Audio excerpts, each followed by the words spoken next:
शून्यातून त्यांनी विश्व निर्माण केलं. शून्यातून विश्व निर्माण, कष्टातून एवढं सगळं उभा करणं. मला वाटतं स्वामीराज हॉटेल या नावावरून आम्ही अगोदर त्यांना ओळखायचं, परंतु आबांनी बसल्यानंतर सांगितलं की आमचे बरेच व्यवसाय आहेत किंवा आणखी काही उद्योगधंदे आहेत, ते बसल्यानंतर सांगितलं. आणि असं शून्यातून विश्व निर्माण केलं. त्या माऊलीची साथ त्यांना सुरुवातीपासून होती. ज्या माऊलींचा पुण्य स्मरण आहे त्यांची सुरुवातीपासून साथ आबा सांगत होते की जसं संसाराला सुरुवात झाली, सुरुवातीपासून ते आतापर्यंत त्यांनी भरपूर काही साथ दिली म्हणले. आणि कधीही कोणत्याही गोष्टीचा हट्ट त्यांच्याकडे कधी त्यांनी केला नाही. आणि असे हे सोनेचे दिवस आले आणि त्यांना हातीवर सोडावं लागलं. परंतु म्हणतात ना, आले देवाजीच्या मने ते कोणाचे चालेल. देवाच्या मनात आलं तर तिथं आपण माणूस काहीच करू शकत नाही. आणि जो आवडे सर्वांना तो आवडे देवाला, जो सर्वांना आवडतो तोच देवाला आवडतो. असे आमच्या आबाच्या साथीदारी, म्हणजे आपण त्यांच्या बोलण्यातून इतकं म्हणजे हे होत होतं की आजकाल पाहायला गेलं तर सहसा बाहेर अनेक ठिकाणी मला फिरण्याचा योग येतो, परंतु पती एवढं पतीबद्दल वर्णन कुठे मी केलेलं ऐकलं नाही कुणाचंच. परंतु आमचे आबा इतकं वर्णन करत होते की खरंच खूप असं हे वाटलं की आज सोन्याचे दिवस आलेत, परंतु ते अनुभवायला त्यांना देवाने ठेवलं नाही. खूप सुंदर असे दिवस आलेत. सगळं काही त्यांनी विश्व निर्माण केलं आणि सगळं तुमच्या हातामध्ये सोपवून निघून गेलं. हीच खरी माऊली असते, हीच खरी आई असते. कारण आईची जागा कोणीच घेऊ शकत नाही. ह्या परिवारामध्ये जे आई नावाचं जे रत्न होतं ते गेलेलं आहे. ती जी पोकळी आहे ना, ती कोणीच भरून काढू शकत नाही. जगाच्या पाठीवरती तुम्ही कितीही पैसा होता, कितीही काही करा, परंतु ते आई नावाची जे काही पोकळी आहे ती कोणीच भरून काढू शकत नाही. आज हे परिवार एका आईसाठी पोरका झालेला आहे. कारण सर्व घराला बांधून ठेवणारा जो मेन धागा असतो तोच इथून तुटून गेलेला आहे. आणि आमच्या शीतलताईचा मला कॉल आला सुरुवातीला की असं 27 तारखेला आमच्या आईचं पुण्यस्मरण. आता मला सांगा, सून मला म्हणायला पाहिजे होतं त्यांनी की माझ्या सासूंचं पुण्यस्मरण आहे, परंतु त्यांनी एक शब्द काढला की माझ्या आईचं पुण्यस्मरण. ह्याच्यातूनच कळतं की त्यांच्यावरती किती प्रेम होतं, किंवा त्यांनी सासू म्हणून त्यांना कधी वागवलंच नसलं. आई म्हणून त्यांना जीव लावला, त्याच्यामुळेच त्या म्हणजे म्हणत होते की माझ्या आईचं पुण्यस्मरण आहे. किती होते, किती प्रेम, किती का. हा जिव्हाळा कुठेही पाहिला जगाच्या पाठीवरती एकमेव अशी आहे की ती निस्वार्थ भावनेने प्रेम करते. त्याच्या पाठीमागे तिचा काही उद्देश नसतो. फक्त माझा परिवार, माझी मुलं सर्व काही सुखामध्ये राहिलं पाहिजे, एवढंच फक्त आईच्या मनामध्ये असतं.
देहावरती स्वतःवरती आई कधीच प्रेम करत नाही. ती स्वतःबद्दल कधीच जगत नाही. ती सतत आपल्या मुलासाठी, आपल्या परिवारासाठी जगत असते. तिचा देह विसरून ती मुलांना जवळ घेते आणि त्यावेळेस तिचं दिवसभर किती जरी कष्ट केलं, किती जरी तिला यातना भोगाव्या लागल्या, दिवसभर कष्ट केलं, परंतु मुलं जवळ आल्यानंतर तिचा सगळा क्षीण हरपून जातो. त्या मुलांकडे बघून ती एकदम आनंदित होते. तिला दुःख किंवा कष्ट केलंय मी दिवसभर इतकं याची कशाचीही जाणीव राहत नाही. अशी आई असते. आणि अशी आई ज्यांनी अतोनात कष्ट केलं, सर्व साम्राज्य उभं केलं. आबा सांगत होते दुधाचाही व्यवसाय केला, कुक्कुटपालनाचाही व्यवसाय केला. कुठल्याही व्यवसायामध्ये त्यांनी कधीच असं कमी समजलं नाही. सगळे व्यवसाय केले.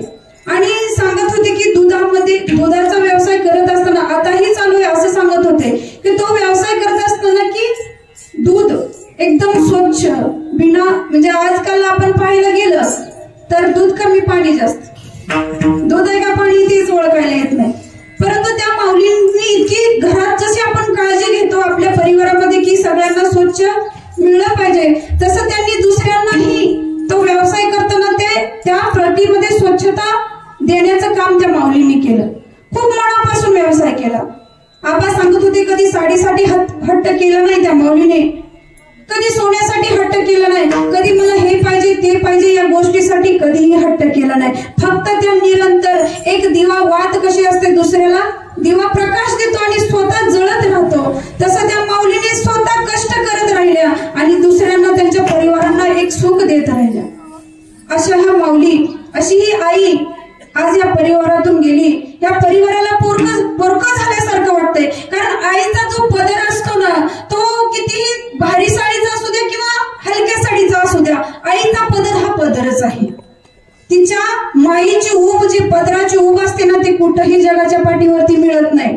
तुम्ही पैशाने सर्व काही विकत घेऊ शकता, सर्व काही घेऊ शकता, परंतु आईची माया कधीच विकत कोणी घेऊ शकत नाही. आज मला सांगा, यांचं स्वामीराज दादा, तुमचं स्वामीराज हॉटेल आहे. तुम्ही किती पण एकदम मसालेदार पदार्थ, किती काही प्रकारचे पदार्थ तुम्हाला तिथं मिळत असतील, परंतु त्या जेवणाची चव तुमच्या आईच्या जेवणाच्या चवीला सर आहे का? तुमच्या आईचं जे जेवण हातचं आहे बनवलेलं, त्याची सर त्या हॉटेलच्या जेवणाला नाही. कारण आई जेवण बनवताना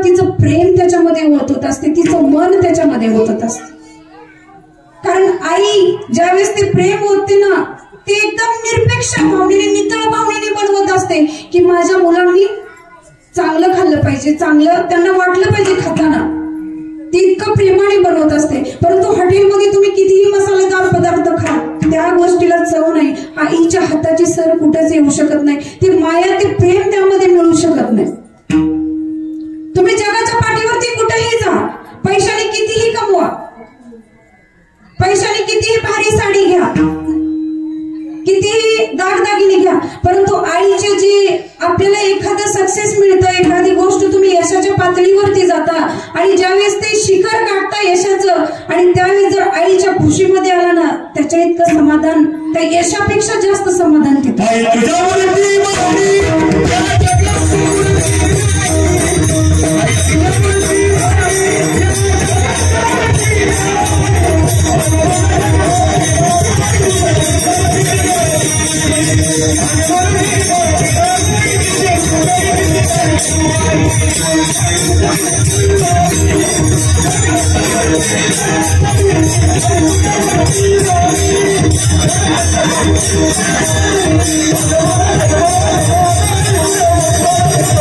आणि महाराजांनी खूप सुंदर असं प्रमाण दिलं, आई तुझ्या मूर्तीवाणी जगात मूर्ती नाही. आईच्या मूर्तीसाठी जगात कुठेच मूर्ती नाही. अनमोल असा जन्म दिला, 9 महिने 9 दिवस पोटामध्ये सांभाळ केला. 9 महिने विचार करा, आज जर तुम्ही 2 किलोची किंवा 2.5-3 किलोची वीट किंवा दगड जर तुमच्या पोटाला बनला आणि सांगितलं की 9 महिने सोडवा, तुम्ही 1 दिवस नाही, 9 तास सुद्धा फिरू शकणार नाही.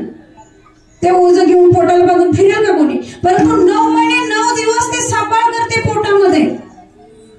आणि त्या वेदना ज्या असतात ना आईपणाच्या, बाळंतीण, ज्यावेळेस तो क्षण येतो ना, दवाखान्यामध्ये म्हटलं जातं की तुम्हाला एकतर बाळ, आईला विचारलं जातं की एकतर बाळ जगेल किंवा तुम्ही जगेल. आणि त्यावेळेस असा ज्यावेळेस प्रसंग येतो ना, त्यावेळेस बाकीचे नातेवाईक काय म्हणतात, बाळ गेलं तर जाऊ द्या, परंतु आई जगली पाहिजे.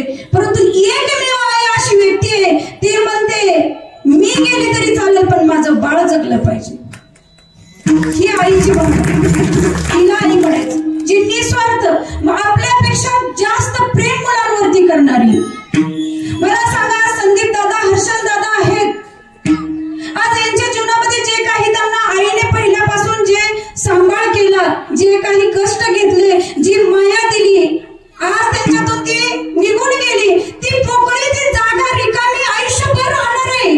ती कधीच कोणी भरून काढू शकत नाही. भलेही त्यांना त्यांच्या पत्नी खूप मान मिळावा असतील, प्रेम देणार असतील, मुलं असतील, परंतु आई ही आईच असते हो. आईची जागा कोणीच भरून काढू शकत नाही. कारण जगाच्या पाठीवरती एकमेव अशी आहे आई की ती निस्वार्थ, तिच्या प्रेम करण्याच्या पाठीमागे कोणताही स्वार्थ. मला सांगा, पत्नी पतीवरती प्रेम करते, त्याच्या पाठीमागे काहीतरी स्वार्थ असतो. त्यांनी घरामध्ये सर्व काही आणून दिलं पाहिजे, सगळं काही चाललं पाहिजे. पतीचाही पत्नीच्या पाठी प्रेम करण्यामागे काहीतरी स्वार्थ असतो की तिनेही घर व्यवस्थित सांभाळलं पाहिजे, किंवा मुलांचा त्यांच्याही पाठीमागे काहीतरी स्वार्थ असतो, आई वडिलांनी कमवून ठेवलं पाहिजे. परंतु आई अशी आहे की तिचा कोणताही स्वार्थ कोणाकडे नसतो. ती फक्त निस्वार्थ भावनेने प्रेम करत राहते. जगाच्या पाठीवरती असे आईचे काय म्हणजे इतिहास घडून गेलेला आहे की एका आईमुळे काय असे रत्न घडले आहेत. उदाहरण घ्यायचं झालं तर आमचे छत्रपती शिवाजी महाराज कोणामुळे घडले हो? आईसाहेब जिजाऊमुळे घडले ना. जिजाऊ मातांनी शिवबांना घडवलं. ऐका राष्ट्रमाता जिजाऊंची व्यथा, ऐका राष्ट्रमाता जिजाऊंची कथा, किती सोसाव्या लागल्या त्यांना व्यथा. शिवरायांना शिक्षण दिले तत्वज्ञान आणि गाथा, शिवरायांना शिक्षण दिले तत्वज्ञान आणि गाथा, म्हणून त्यांना म्हटलं जातं राष्ट्रमाता जिजाऊ माता. अशी आमची जिजाऊ माता, जिजाऊ मातेमुळे शिवबा घडला. आपण आणखी एक उदाहरण घेऊ शकतो इतिहासामधलं. आताच कोजागिरी पौर्णिमा झाली आणि या कोजागिरी पौर्णिमेला ज्यावेळेस हिरकणी, प्रत्येकाला माहित असेल की हिरकणी गडावरती दूध घालायला जायची राजांच्या, आणि ज्यावेळेस ते दूध घालायला गेली, कोजागिरी पौर्णिमा होती,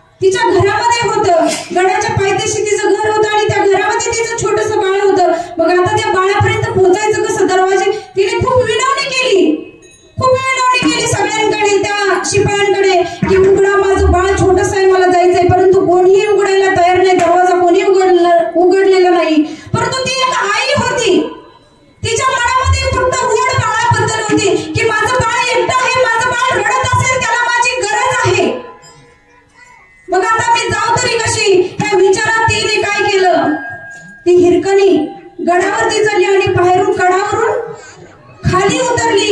कितीतरी खरचटलं, रक्तबंबाळ झाली. तिने कुठल्याही गोष्टीचा शरीराचा विचार केला नाही. ती बाळासाठी गडावरून खाली उतरली आणि त्या गडाला काय नाव दिलं गेलं? हिरकणी बुरुज.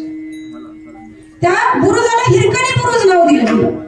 कशामुळे दिलं गेलं? एक आई, एक माता आपल्या बाळासाठी एवढं कष्ट जीवावरती बेतील असं तिने तो प्रसंग होता. जीवावर बेतला असता. ती जर वरून पडली असती तर तिचा जीवही जाऊ शकत होता. परंतु तिला स्वतःच्या जीवापुढे तिचं बाळ तिला महत्वाचं होतं.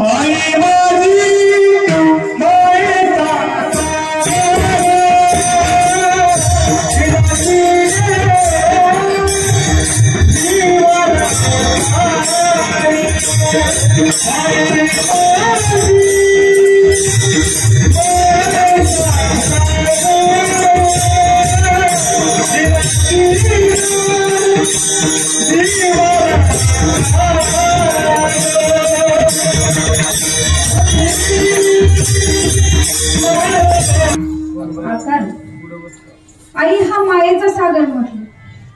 सागर म्हणजे समुद्र, अथांग, जिथं मर्यादा नाही. तशी आईच्या प्रेमालाही मर्यादा नसते. अनंत असतं आईचं प्रेम, कुठेच मर्यादा नाही. अशी असीम प्रेम करणारी आई, तिने आपल्या जीवनाला, प्रत्येकाच्या जीवनाला, कारण प्रत्येक जण इथं बसलेला आहे, प्रत्येकाला आई आहे. कोणाची होती, कोणाची आहे आणि कोणीतरी होणारी आहे. प्रत्येकाच्या जीवनामध्ये आई नावाचं हे, आईशिवाय आपण इथं असू शकलो नसतो. आणि या जगाच्या पाठीवरती आमचे तुकाराम महाराज या अभंगाच्या माध्यमातून सांगतात की आई आणि संत हे दोन्ही निस्वार्थ भावनेने प्रेम करतात. आई ही कुटुंबामध्ये प्रेम करते आणि संत हे संपूर्ण जगावरती प्रेम करतात. ज्याच्या पाठीमागे कोणतीही भावना नाही, कोणताही स्वार्थ नसतो, निस्वार्थ. आमची आई तुकाराम महाराजांनी अनेक उदाहरणं होती घ्यायला. त्यांना उपकाराची उदाहरणं जर घ्यायचं म्हटलं, आपल्यावरती अनेक जण उपकार करतात, परंतु आईचंच का उदाहरण घेतलं असावं? पहिल्या 3 चरणामध्ये अभंगाच्या तुकाराम महाराज आईचं वर्णन करतात आणि शेवटच्या चरणी संतांचं. मग ते आईचंच उदाहरण का घ्यावं? उपकार फक्त आईच करते का? जगामध्ये अनेक उपकार करणारे आहेत. आमचं हे झाड, आता आंब्याचं झाड आहे, हे सुद्धा आपल्यावरती फळ देऊन उपकार करतं. उन्हाळ्यामध्ये 2-3 महिन्यामध्ये ह्याला आंबे लागतात आणि मग तेही आपल्याला फळ देतं, तेही उपकार करतं.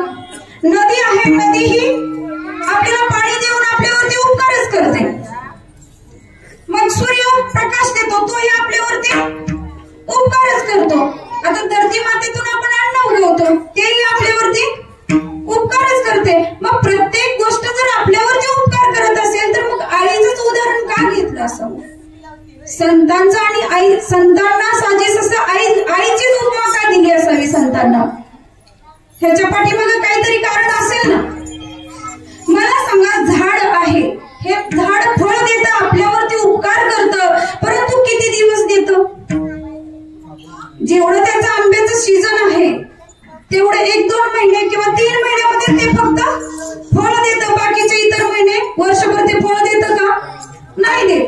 मग आपली नदी आहे, निरंतर हे झाड आपल्यावरती उपकार करत नाही. मग नदी हे वाहते, पाणी वाहतं, आपल्याला त्यातून पाणी मिळतं, आपल्यावरती नदीचे उपकार होतात.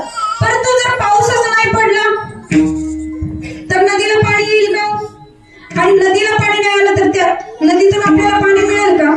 मग नदी किती दिवस उपकार करते? जोपर्यंत तिच्यामध्ये पाणी आहे. पाऊस पडल्यानंतर जोपर्यंत तिच्यामध्ये पाणी आहे तोपर्यंत नदीचे आपल्यावरती उपकार असतात. मग आता सूर्याचं उदाहरण घेतलं, सूर्यही आपल्यावरती उपकार करतोय, प्रकाश देतो. आता दिवसा आपल्याला लाईटीची गरज नाही, सूर्याच्या प्रकाशामध्ये आपण सर्वजण बसलेले आहोत.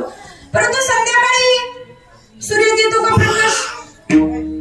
नाही देत. फक्त तो दिवसात प्रकाश देतो, रात्री सूर्याचा प्रकाश मिळू शकत नाही. आपल्याला लाईटीचा आधार घ्यावा लागतो. म्हणजे सगळेजण उपकार करतात, परंतु हे थोड्या वेळासाठी करतात.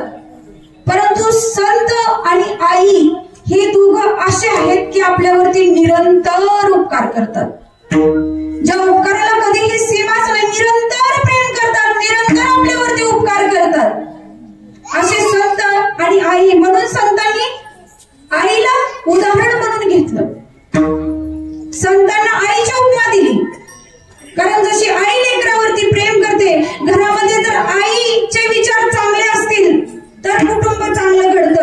आणि आईचे विचार जर बिघडलेले असेल तर कुटुंब पूर्ण बिघडतं.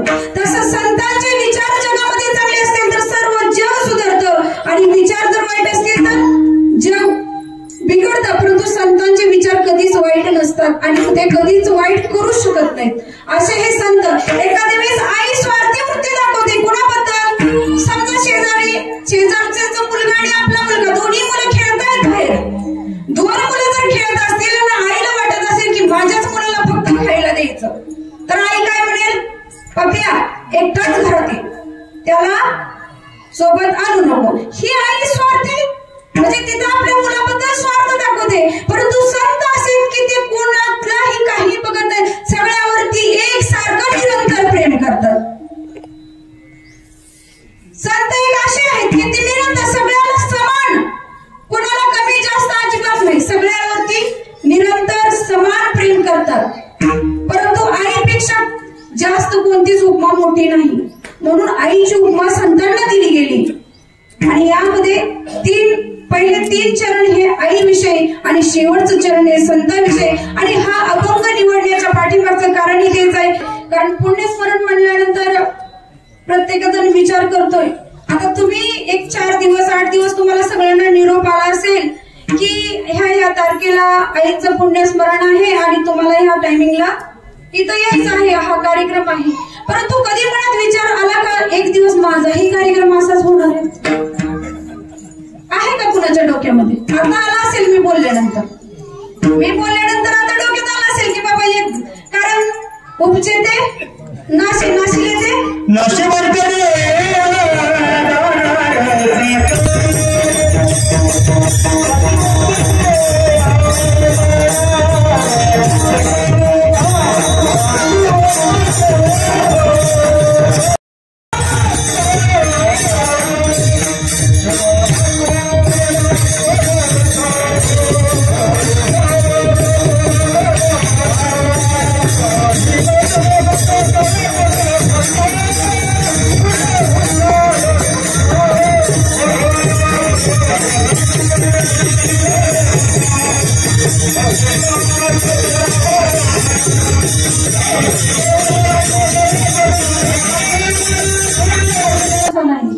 कधी कोणाचा अंत शेवटचा दिवस असेल, कोणता क्षण असेल हे कोणीही सांगू शकत नाही. म्हणून आहे या जीवनामध्ये काय करा तर हा माणसाचा जन्म कशासाठी मिळालेला आहे त्याचा कधीतरी विचार करा. कारण या कीर्तनाच्या माध्यमातून सांगणं माझं एक कर्तव्य आहे की आईवरती बोलणं हा अभंग घेतलेला आहे, परंतु एक माणसाचं जीवन काय हे सुद्धा कळणं तितकंच गरजेचं आहे. का मिळाला असावा मला माणसाचा जन्म? तुम्ही म्हणाल की मग माहित आहे की आम्हाला का मिळाला? घर, गाडी, बंगला, माडी, गाडी, सगळं काही संपत्ती प्रॉपर्टी मिळवण्यासाठी मुलांना कमवून ठेवायची. आणि मग काय केलं? पशुपक्षी जीवन जगतात ना, ते संसार करतात. पशुपक्ष्यांनाही संसार आहे, ते मुलं बाळ ते खातात पितात, ते पशुपक्षी सगळं करतात. मग आपणही तेच करतोय. मग त्यांच्यामध्ये आपल्यामध्ये काय फरक आहे?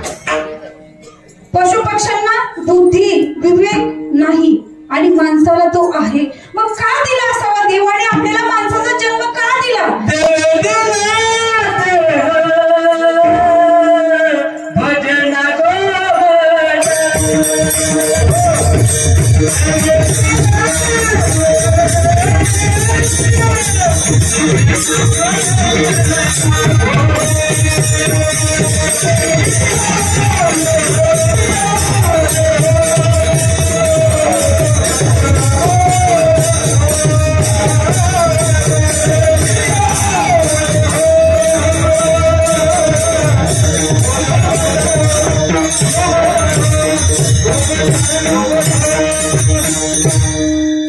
देवे दिला देह भजन गोमटा झाला फाटा मालिकेचा.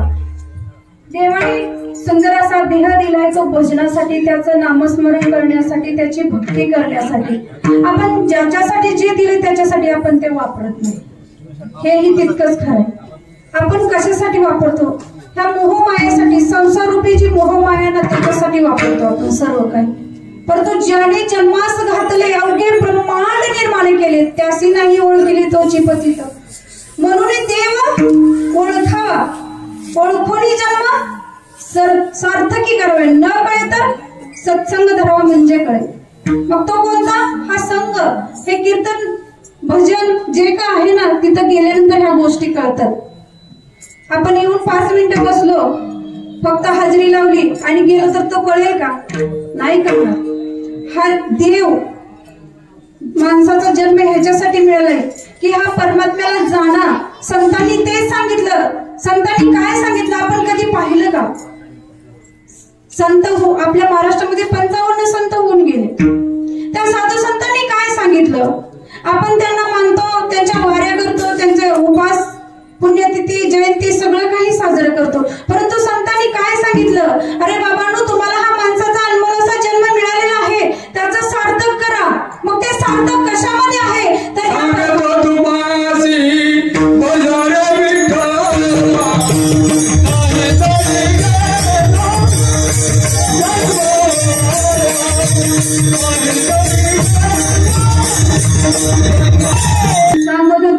भजारे विठ्ठल नाही तरी जन्म गेला वाया।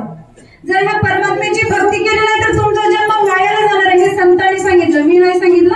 संतांचं तरी माना, कीर्तनकाराचं मानू नका, परंतु जे संतांनी सांगितले त्यांचं तरी कमीत कमी माना। संतांनी काय सांगितलं की ह्या देहामध्ये आल्यानंतरच ह्या परमात्म्याची प्राप्ती भक्ती होऊ शकते, इतर योनीमध्ये तो अधिकार दिलेला नाही।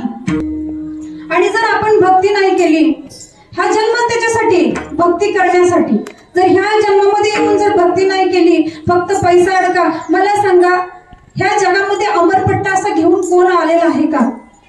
की तो आलाय परंतु त्याला माहितीये की मी तो असं, आता एखादी वस्तू आपण घरामध्ये आणतो, फ्रीज, टीव्ही, कूलर काही असू द्या, परंतु त्याच्याबरोबर वॉरंटी गॅरंटी कार्ड येतं ना, की किती दिवसांनी काहीतरी बिघाड झाल्यानंतर तुम्ही ते रिप्लेस करू शकता। असा कोण इथं बसलेला आहे का तो देवाकडे येताना एक कार्ड घेऊन आलाय की मी इतके दिवस जगणार आहे आणि मग जाणार आहे? नाही, ते कार्ड कोणीच घेऊन आलं नाही, गॅरंटी नाही। मग खरं सुख कशामध्ये? आम्ही म्हणतो की खरं सुख प्रॉपर्टी, बंगला, गाडी, माडी, मुलं, बायका, पोरं ह्याच्यामध्ये खरं सुख मानतो, परंतु खरं सुख त्याच्यामध्ये नाही। खरं सुख कशामध्ये? आपण तो देव एक करून घ्यावा, तेने विना जीवा सुख नाही।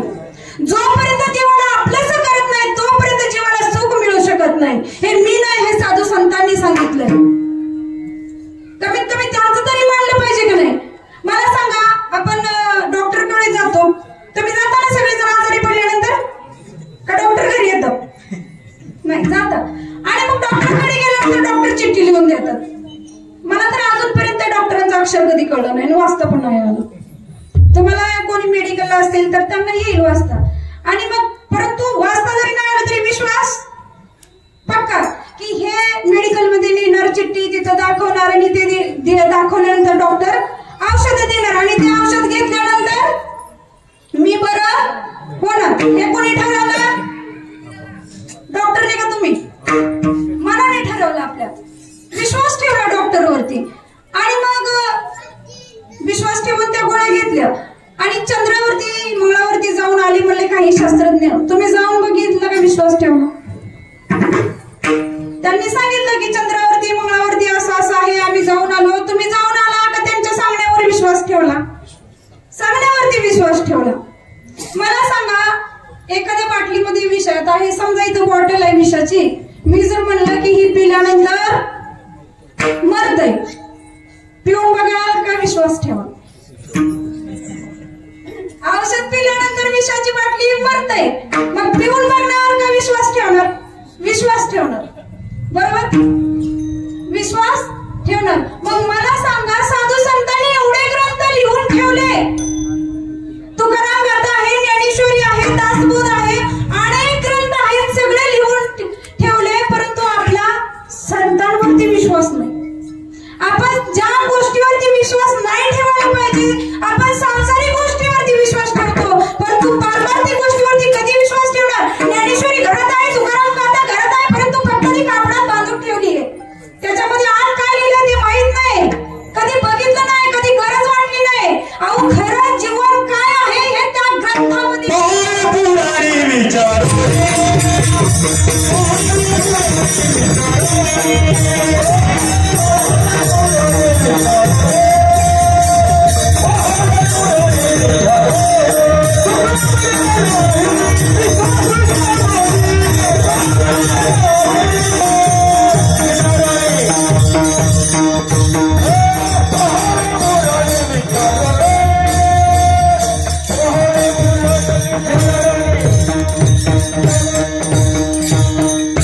कधी आपण बघितलं नाही त्या ग्रंथांना कधीतरी उघडून बघत चला, माझ्या माऊलींनी काय सांगितलं, माझ्या तुकाराम महाराजांनी काय सांगितलं, माझ्या रामदास स्वामींनी काय सांगितलं, कधीतरी उघडून बघा की खरं जीवन काय आहे, त्यावेळेस तुम्हाला कळल.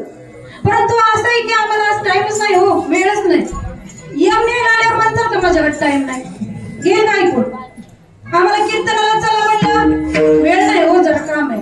भजनाला चला म्हणलं वेळ नाही, जरा काम आहे. भक्तीमध्ये काम आहे आणि त्याच ठिकाणी यम आला आणि चल म्हणल्यावर यमाला म्हणता का थांब थोडं.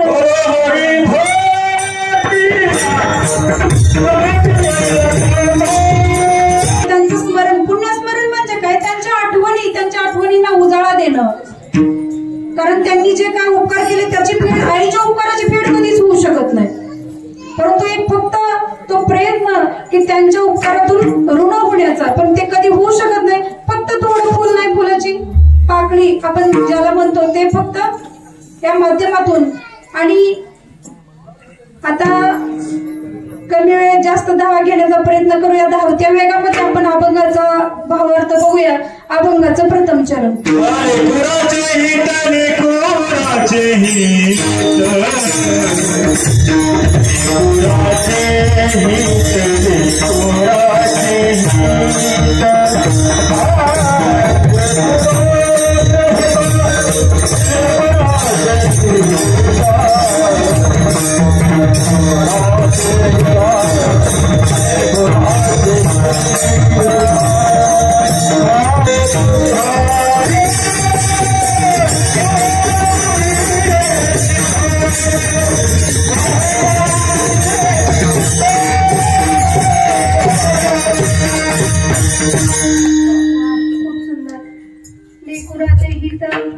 माऊलीची ऐकी कळवळ्याची जाती सरी लाभावी नसते, पोटी भार वाहे त्याचे सर्वस्व हिस्सा आहे. तुकाराम महाराज 3 चरणामध्ये आपण एकत्रच घेऊया, कारण आईचंच वर्णन आहे आणि आईच्या चित्तामध्ये फक्त हे बाळाचंच हित असतं. तिच्या चित्तामध्ये दुसरं काही नसतं. जर आपण एखाद्या ठिकाणी दवाखान्यामध्ये जाऊन जर स्कॅन केलं त्या हृदयाचं, तर फक्त वेगळं काही निघणार नाही. तशी टेक्नॉलॉजी उपलब्ध डेव्हलप झाली तर फक्त एकच निघेल. कुठलीही आई असू दे जगाच्या पाठीवरती, फक्त बाळाविषयीचं प्रेमच त्याच्यामध्ये निघणार, दुसरं काही निघू शकत नाही. आणि तुकाराम महाराज म्हणतात की हित ते करावे देवाचे चिंतन करून या मन एक कविते. हित कशामध्ये आहे, आता आई हित कशात मध्ये बघते मुलाचं, की त्यांना चांगलं राहिलं पाहिजे, चांगलं शिक्षण घेतलं पाहिजे, खूप मोठा काहीतरी त्याच्या जीवनामध्ये जे त्याला टार्गेट करायचं आहे किंवा गोल जे मिळवायचं आहे ते त्यांनी केलं पाहिजे, संस्कारित सुसंस्कारित झाला पाहिजे. असं कोणाकोणाला वाटतं माझा मुलगा सुसंस्कारित झाला पाहिजे? सगळ्यांना वाटतं, वाटत नाही असं कोण नाही. परंतु त्याच्यासाठी प्रयत्न तितके करणं गरजेचं आहे. कारण 16व्या वर्षी छत्रपती शिवाजी महाराजांनी स्वराज्याची स्थापना केली. 16व्या वर्षी संत ज्ञानेश्वर माऊलींनी ज्ञानेश्वरी लिहिली आणि आता 16 वर्षाचा तरुण काय करतोय, दारू गांजा गुटखा ह्याच्या आहारी गेलाय. मग आजची तरुण पिढी कशी पाहायला चाललेली आहे. आता तरुण सकाळी निघतो घरून, संध्याकाळी आणावं लागतो धरून. आजच्या तरुणाची अशी अवस्था आहे.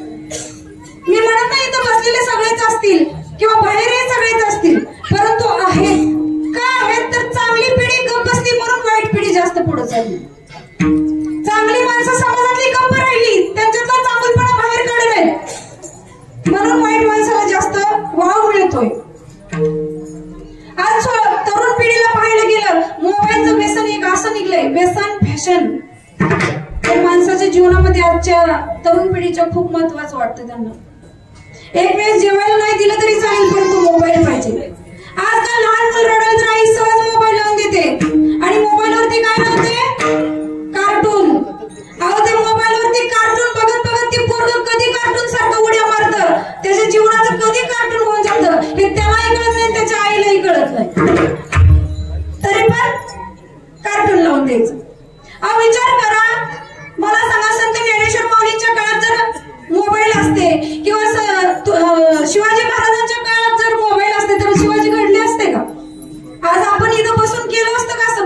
कीर्तन.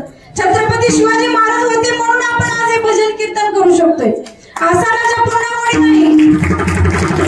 आणि त्याच्यासाठी कोण जबाबदार होतं? जिजाऊ आई साहेबांनी त्यांना ते घडवलं. आपण ही जिजाऊ बनणं गरजेचं आहे. परंतु आपलं कसं होतं, आता मी मगाशी सांगितलं, ऐका, राष्ट्रमाता जिजाऊंची कथा त्यांना किती सोसाव्या लागल्या होत्या. शिवरायांना शिक्षण दिले तत्वज्ञानाने गाता, म्हणून त्यांना म्हटलं जातं राष्ट्रमाता जिजाऊ माता. परंतु आजची माता, लक्ष देऊन ऐका सगळेजण, आजची माता स्वयंपाक करते व्हॉट्सअप पाहता पाहता, स्वयंपाक करते व्हॉट्सअप पाहता पाहता, पोरग मारते लाता, चाल ना तिचा मातांना, ती काय करू मी आता. बरोबर ना? आजच्या माताची अशी अवस्था आहे. हो, आज मोबाईल, आई सहज मोबाईल घेऊन बसते, पोरग पण तिच्याकडे बसता, आणि आई मोबाईल मध्ये असते. हे तू मोबाईल बघू नको पोरं, ते म्हणतो तू आधी बंद कर की, तू बघतील मला बघू देत नाही. ही खरी परिस्थिती आहे. मग आज मोबाईलच्या व्यसनी, कारण तुकाराम महाराजांनी त्यावेळेस काय म्हणलं, जे ते जातो ते तू माझ्या सांगती. कुणाला म्हणलं? देवाला म्हणलं. पण आपण काय केलं? देवापेक्षा मोबाईलला जास्त महत्व दिलं. आज संध्याकाळी 7 वाजल्यापासून जे आपलं सुरू होतं सिरियल बघायला, पटकन स्वयंपाक बिकवाक करून लगेच टीव्ही पुढे बसणार. ते पोरग म्हणते आई मला जेवण आवडते, थांब हिचं काय होतंय बघू, तिचं काय होतंय बघू. अहो काय असतं त्याच्यामध्ये? सासूने सुनला कसं वागवलं, सुनाने सासू बद्दल कसा प्रेम केला, घरामध्ये हेच असतं. मालिके सिरियल मध्ये काय असतं?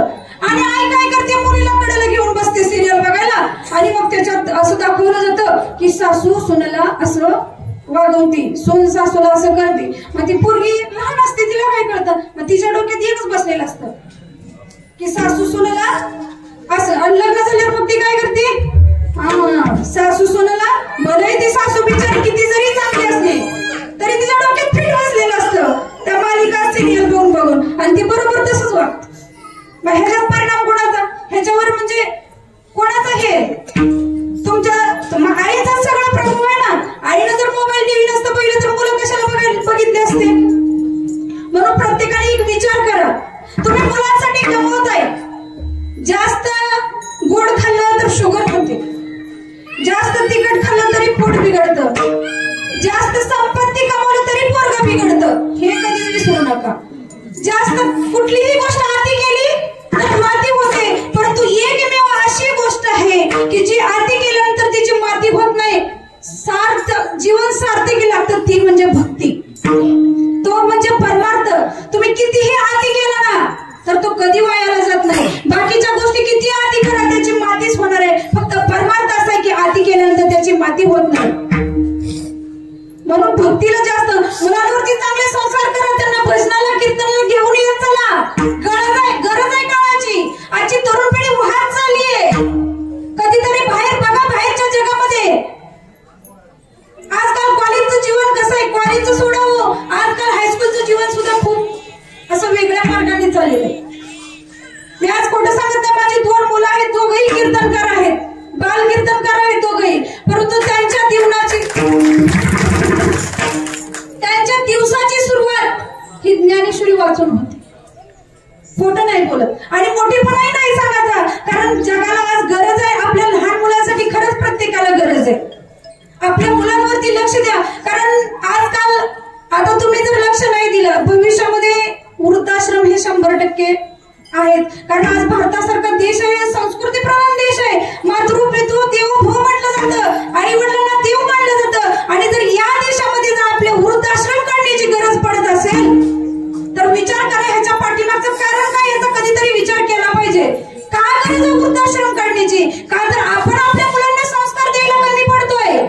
मी माझ्या मुलाला हवंय तिथं पैसा देतो, हवंय ती वस्तू देतोय, परंतु विचार करत नाही तो मुलगा काय करतोय, कुठे जातोय, कुणाच्या संगतीत आहे. संगतीचा परिणामही खूप मोठा असतो. आज मुलगा माझ्या कुणाच्या संगतीत आहे हे खूप महत्वाचं आहे. हे कधीतरी लक्ष देत चला. काळाची गरज आहे. तुम्हाला आता वाटेल की ही काय आली सांगून गेली, ही आज नाही करणार. पुढच्या 10 वर्षांनी तुम्ही विचार करताल की त्या एकदा कीर्तनकार सांगत होते ते खरं झालं. मी बोलेल असं खरं नाही, परंतु त्या दिशेने ते दिसतंय पुढं चित्र समोर, म्हणून त्याच्यावरून मी बोलते. मी काय असं हे नाही की वाचा सिद्ध की बोलल्यानंतर ते लगेच खरं होतं. कारण आता कीर्तनकारामध्ये पण ते राहिलं